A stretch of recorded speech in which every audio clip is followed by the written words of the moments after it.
Hey everyone, Tony George, DocSports.com. Get your game face on. We're talking about college football season win totals, my best bets, not for sale on the website. Free on the video this year as Doc Sports enters its 50th year. You all know what this is. If you don't, you've never been to a sports book in Las Vegas. The Doc Sports Journal, 50th year. It's been in every sports books in the state of Nevada. That's how long Docs has been around.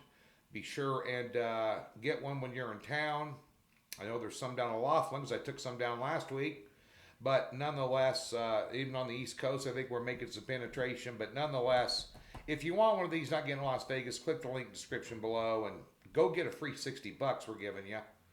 And if you've never been a member at Docs, you can put that towards an early bird discount, which are $200 off for a season pass college pro football. That includes all the postseason. Invest, win, get paid. But nonetheless, you can get one of these drop shipped to you. I think they're like $12 or something if you want one. Don't quote me, but just email customer service. They'll hook you up. Nonetheless, 50 years in the business. Doc Sports, a legend in the sports handicapping business, a staple, and we're going to have a good year in college football. Had a good couple of years in college football overall, personally, and top picks have been phenomenal in college football the last couple of years. So we're geared up, ready to go, same staff, same resources, retapping those sources, and we're ready to go in college football. It's right August 28th or something like that, right around the corner here as we tape this on the 9th of August for you. So we're going to give you those football season win totals, and we're going to talk about power ratings real quick. Some power ratings are everything in college football. I've been doing this 30 years. This is my 30th year handicapping sports, and you learn pretty quickly that you're betting into numbers and you're not betting into games. The value lies in the line and nothing else. Nothing that Kirk Herbstreit says, nothing that Lee Corso says, nothing that these yahoos say on ESPN. It's all about betting into numbers. So you establish a number for every team in college football. And I'll give you my top 10 and my bottom 5 that I have right now in power ratings. But you establish a number. Let's establish a number. Let's just say hypothetically that Alabama's on the road playing Ole Miss and they're laying 10. Well, I have a power rating number assigned to Alabama at 100, and I have a power rating number assigned to Ole Miss at 86. So the spread in my power rating should be minus 14. It's only minus 10, so that's a 4-point overlay advantage to Alabama. And we go down the list on the opening lines, on Sunday, after the dust is settled on Saturday, look at the opening lines and circle the ones that have the biggest overlays. Anything over 3.5 points. Gets up to 5 or 6, you're looking at 7 or 8 unit play. Because our numbers pretty much align with a lot of the sources that, Las Vegas books use. Matter of fact, I subscribe to one of them. So I kind of know where their numbers are going to be.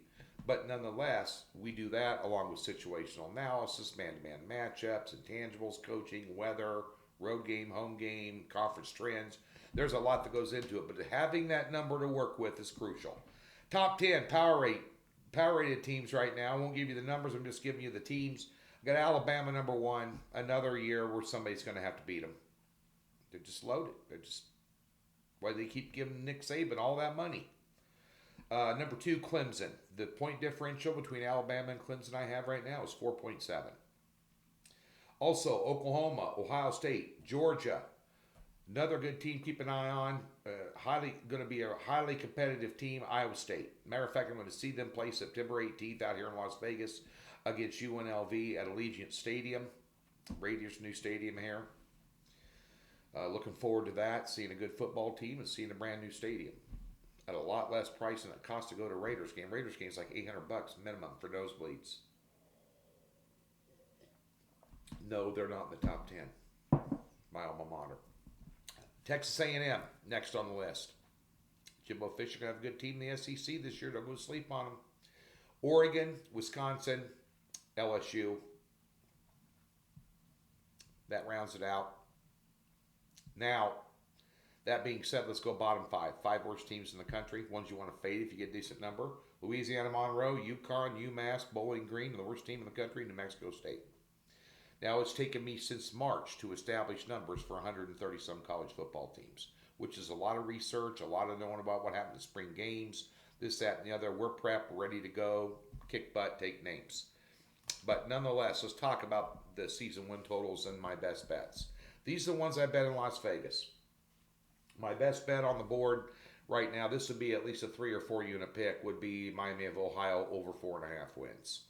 Now this opened up at minus 120. It shot up to minus 150 for good reason. Sharps are hitting it. They got 18 starters back, good special teams.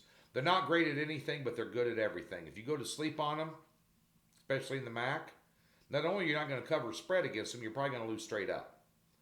I see this being a 6-win team that goes bowling. Miami of Ohio over 4.5. Next in the list, Tennessee under 6 wins. New quarterback or new head coach, Josh Heupel. Now, some of you know that name for playing quarterback at Oklahoma.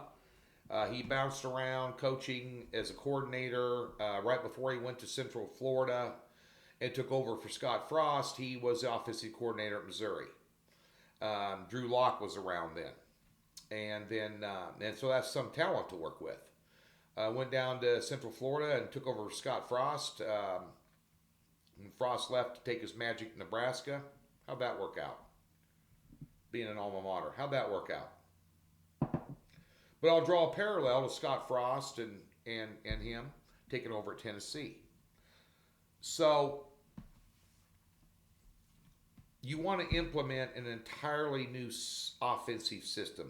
Quick, spread attack, Chip Kelly, same thing at UCLA. There's another parallel. So when Chip Kelly and Scott Frost moved into those programs, they did not have the personnel to run the type of system they wanted to run, and they've suffered. And both are still suffering. And Tennessee's going to suffer this year. You don't have the right quarterbacks, scat backs, running backs. Your offensive line's not used to pace of play. And on top of that, you're in the SEC, and you're kind of talent depleted. They're going to struggle this year to get 5 wins. Under 6, Tennessee. Another one I like a lot, Nevada. I like Nevada, the Wolfpack this year, over 7.5 wins. This got 19 starters back. They're well coached. The Mountain West kind of down this year. You can get them at minus 125. I think they're going to contend for a Mountain West title this year. I like Nevada, over 7.5. My other one here, I like Utah over 8.5. I think Utah is a good football team. They're extremely well coached, disciplined, don't give up a lot of big plays. A very physical brand of football for the Pac-12, which is kind of down this year. A little bit outside of Oregon, in my opinion. But USC, UCLA probably going to be better. I want to keep an eye on them, some decent spreads if you get them as a big dog. I think Chip Kelly might have his system kind of in place to play a little better this year and be a lot more competitive. But I think Utah, is one of those teams, they go, well, they lost their quarterback. Well, transfer portal. You always got to look at that. Bringing in Charlie Brewer from Baylor. He's a good quarterback. They're not going to miss a beat. I think they'll contend for a Pac-12 title. Give me over 8.5 with Utah. And one other small little lean here. Florida, under 9. I think that's too much. They're rebuilding. This is almost an entire... I don't want to say an entire rebuild, but this is a rebuilding year. 9 wins is just asking too much, especially in the SEC. Just asking too much. I think it's going to be the entire state of Florida. UFC, South Florida, Miami, Florida State.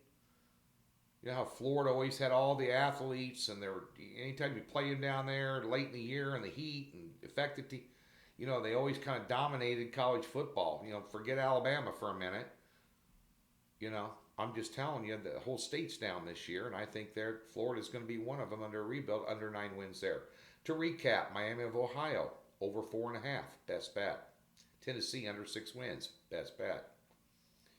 Nevada, over 7.5 wins, best bet. And you got leans on Utah and over 8.5, and Florida under 9. That's it. Those are my picks. Thanks for tuning in. Stay tuned to Doc Sports YouTube channel. We got more picks coming this week involving season win totals with Sean Salisbury and Chris Schmidt from Hell Varsity Radio. We're going to break down the entire Big Ten for you around the 13th of August and have that video out. So be sure to stay tuned right here. Get informed, get over to Docs, get ready for a great college football season.